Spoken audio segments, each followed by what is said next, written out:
नमस्कार दोस्तों, स्मृति coaching classes और लर्न विद रजनी में आप सबका स्वागत है।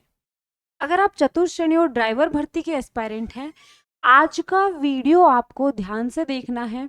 ये छोटा सा वीडियो आपकी बहुत हेल्प करने वाला है, आप जो प्रिपरेशन कर रहे हैं उसमें। तो वीडियो को एंड तक देखें। अगर वीडियो पसंद आया है प्लीज़ लाइक करें, चैनल पर नए हैं तो लर्न विद रजनी को सब्सक्राइब करें।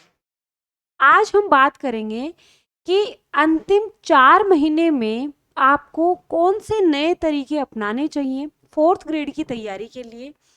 कौन कौन सी गलतियां हैं जिनसे आपको बचना चाहिए। ये जो वीडियो है ये ऐसे ही अपने आप से नहीं बनाई गई है।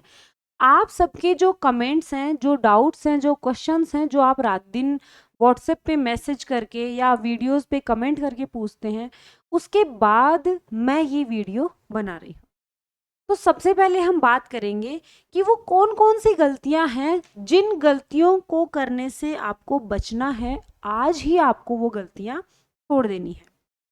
तो भाई अगर आप ये गलती कर रहे हैं, फर्स्ट गलती ये है कि अगर आप सिर्फ थ्योरी पढ़े जा रहे हैं, आपने सिलेबस निकाल लिया, हर सब्जेक्ट की आप सिर्फ थ्योरी पढ़ रहे हैं, क्वेश्चन नहीं कर रहे हैं, प्रैक्टिस नहीं कर रहे हैं, तो आपको अपना ये तरीका आज ही बदलना पड़ेगा।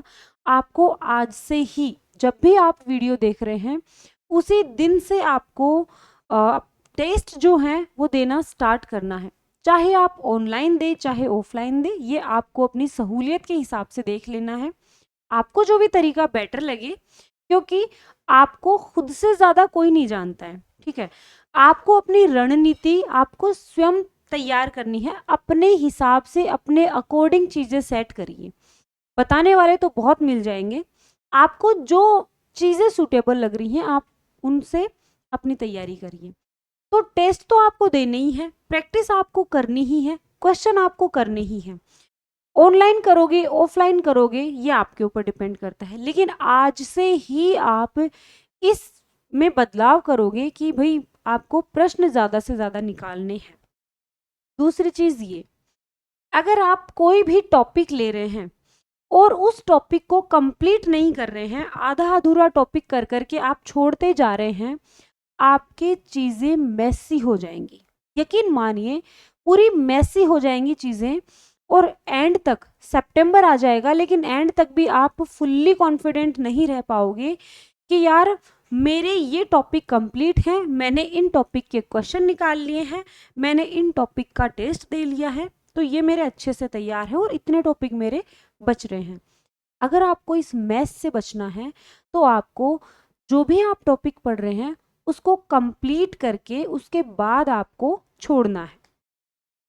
तीसरी चीज़ ये कि आप सिर्फ थ्योरी पढ़े जा रहे हो और इसके अलावा आप कुछ नहीं कर रहे हो ना, रट्टू तोते बन रहे हो। रट्टू तोते नहीं बनना है, आपको शॉर्ट नोट्स बनाने हैं। A4 साइज के पेज ले लीजिए और A4 साइज के पेज के ऊपर आपको शॉर्ट नोट्स तैयार करने हैं।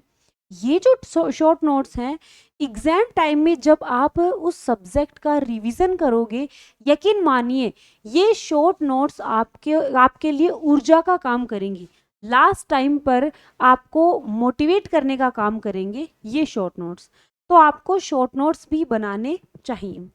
इसके अलावा आप क्या करना है, आपको लेस थ्योरी और मोर प्रैक्टिस के कॉन्सेप्ट को फॉलो करना है। कि लेस थ्योरी का मतलब ये नहीं कि आप एक बार भी थ्योरी नहीं पढ़ोगे। भाई आप इतने टाइम से फोर्थ ग्रेड की तैयारी कर रहे हो तो अब तक मेरा ये मानना है कि आपने एक एक बार तो शायद सिलेबस कर ही लिया होगा। जिन बच्चों का सिलेबस नहीं हुआ है, अगले 1 महीने में आप उस सिलेबस को कंप्लीट कर लें, थ्योरी को कंप्लीट कर लें। उसके बाद आपको थ्योरी कम पढ़ना है, प्रैक्टिस ज़्यादा करनी है, टेस्ट ज़्यादा करनी है। चौथी चीज़ आपको जो गलती नहीं करनी है, बहुत सारे बच्चे आप में से ये हैं, हमारी टेस्ट सीरीज से भी बहुत सारे बच्चे जुड़े हुए हैं, आपको टेस्ट देने के बाद सेल्फ एनालिसिस करना चाहिए उस टेस्ट का कि आज के टेस्ट में मेरे कौन सी रैंक आई है। ईमानदारी से टेस्ट देना है, इस तरह से टेस्ट देना है कि आप एग्जामिनेशन हॉल में बैठे हो। जब आप एग्जामिनेशन हॉल में बैठेंगे उस फोबिया को कम कौन करेगा, उस फोबिया को कम टेस्ट करेंगे, टेस्ट सीरीज करेगी। जितने ज़्यादा टेस्ट दोगे आपका एग्जामिनेशन हॉल का फोबिया धीरे धीरे धीरे कम होता चला जाएगा। तो आपको लेस थ्योरी और मोर प्रैक्टिस के कॉन्सेप्ट पे काम करना है। A4 साइज में आप नोट्स बनाएं, प्लान बनाएं, ठीक है। डेली के प्लान सेट करने हैं आपको। प्लान किस तरह से बनाओगे, एक डायरी ले लो, सब्जेक्ट वाइज डायरी में पेज मार दो। अब जो जो टॉपिक आप कंप्लीट करते जा रहे हो उन टॉपिक्स को आपको उस डायरी में लिख लेना है कि भाई मेरे ये टॉपिक कंप्लीट हो गए हैं, इतने टॉपिक के मैंने टेस्ट दे लिए हैं, इतने टॉपिक की मैंने प्रैक्टिस कर ली है और ये और बच रहे हैं। उससे क्या होगा, मैस नहीं होगा, चीज़ें सिस्टमेटिक रहेंगी। जैसे जैसे वो डायरी भरती जाएगी, यानी जैसे जैसे आपके टॉपिक कंप्लीट होते जाएंगे वैसे वैसे आप में एक अलग लेवल की एनर्जी आती जाएगी। यकीन मानिए अपने आप आपको एक अच्छा सा मोटिवेशन मिलेगा और जैसे ही सिलेबस कंप्लीट हो जाएगा आप फुल लेंथ टेस्ट पे आ जाएंगे। और फुल लेंथ टेस्ट में नंबर तभी ज़्यादा आएंगे जब आप टॉपिक वाइज टेस्ट अटेम्प्ट करेंगे, ठीक है। लास्ट का फंडा यही है कि आपको लेस थ्योरी और मोर प्रैक्टिस के कॉन्सेप्ट पर काम करना है, ज़्यादा से ज़्यादा टेस्ट देने हैं, सिस्टमेटिक चलना है। अगर आपने राजस्थान जीके, इंग्लिश और हिंदी, अगर इन 3 सब्जेक्ट की मैं बात करूं तो इनके 85 प्रश्न आएंगे। अगर इनके ऊपर भी आपने बहुत अच्छी पकड़ बना ली तो आप 120 में से 85 प्रश्नों को अपनी पकड़ में कर चुके हो। राजस्थान जीके की मैं बात करूं, राजस्थान जीके में मोस्टली जो क्वेश्चन है वो PYQs होते हैं, प्रीवियस ईयर के क्वेश्चंस होते हैं। प्रीवियस ईयर की क्वेश्चंस की बुक आपको लेनी है, प्रीवियस ईयर के पेपर्स आपको लेने हैं, प्रीवियस ईयर के पेपर्स को आपको निकालना है, चाहे वो हिंदी हो, इंग्लिश हो, राजस्थान जीके हो। जितने PYQs करेंगे, मैं भी अपने यूट्यूब चैनल पर आपको PYQs, इंग्लिश के PYQs, MCQs काफ़ी प्रैक्टिस करवा रही हूँ जो कि एग्जाम तक कंटिन्यू रहेगी, ओके। राजस्थान जीके के भी मोस्टली क्वेश्चन रिपीट होते हैं, तो आपको राजस्थान जीके के PYQs के ऊपर स्पेशली फोकस करना है जिससे आप 85 नंबर का मैटर कवर कर सको। अब मैं आपको हमारी टेस्ट सीरीज से इंट्रोड्यूस करवाती हूँ।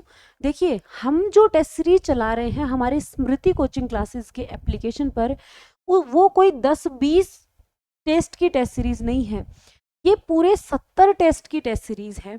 इससे बेहतर मैं नहीं मानती कि प्रैक्टिस के लिए कोई चीज़ इम्पोर्टेंट है। इन टेस्ट में हम PYQs दे रहे हैं, MCQs दे रहे हैं और अदर जो इम्पोर्टेंट क्वेश्चन हैं वो हम ले रहे हैं। हर एक टेस्ट का हम रिजल्ट निकाल रहे हैं 24 आवर्स के बाद। आपको PDF दे रहे हैं हर एक टेस्ट की जिसमें डिटेल्ड सॉल्यूशन है हर एक क्वेश्चन का। तो ये आपको काफ़ी ज़्यादा फायदेमंद रहेंगी, क्योंकि अगर आपको PDF मिल जाएगी टेस्ट की तो आपको दोबारा से टेस्ट देकर अपना टाइम वेस्ट नहीं करना है। एक बार टेस्ट दे लो ईमानदारी से, दूसरी बार में PDF से सेल्फ एनालिसिस करो, देखो कि यार मेरा ये प्रश्न गलत हुआ तो क्यों गलत हुआ, मैंने ऐसी कौन सी गलती की, वो आप PDF से देख सकते हैं। 5 बार हम रिवीजन करवाएंगे, एक दिन छोड़कर एक दिन टेस्ट होता है। शेड्यूल हमने आपको अवेलेबल करवा रखा है, उसी शेड्यूल के हिसाब से हम टेस्ट लेते हैं, उसमें कोई फेरबदल नहीं होगा। एक बार जो शेड्यूल दे दिया मतलब दे दिया। आप में से बहुत सारे बच्चे हैं जो हमारा सिलेक्शन वाला बैच और स्मृति टेस्ट सीरीज लेना, दोनों का कॉम्बो अगर आप लेते हो तब आपको फी में स्पेशल कंसेशन मिलेगा। अगर आपको कोई भी आपकी कोई क्वेरी है, कुछ पूछना है, हमारे हेल्पलाइन नंबर पे कॉल कर लेना। ये हमारे स्मृति कोचिंग क्लासेस के हेल्पलाइन नंबर है, इन पे कॉल करके आपको सारी डिटेल्स ले लेनी है, किस तरह से टेस्ट सीरीज है, क्या है, सब कुछ आपको मिल जाएगा। तो ये अंतिम 4 महीने की रणनीति ही आप थी, जो आपको सूटेबल है उसको आप फॉलो करो। और कोई रॉकेट साइंस नहीं लगानी है, कोई RAS IAS का एग्जाम नहीं क्रैक करना है, हमें एक सहायक कर्मचारी और ड्राइवर भर्ती का एग्जाम क्रैक करना है। बहुत साधारण सी रणनीति भी काम कर जाएगी, बस उसको कंटिन्यू रखना। तो अगर वीडियो अच्छा लगा है वीडियो को लाइक करें, चैनल पर नए हैं प्लीज़ चैनल को सब्सक्राइब कर दें और अदर स्टूडेंट्स तक भी वीडियो शेयर करें। Thank you so much.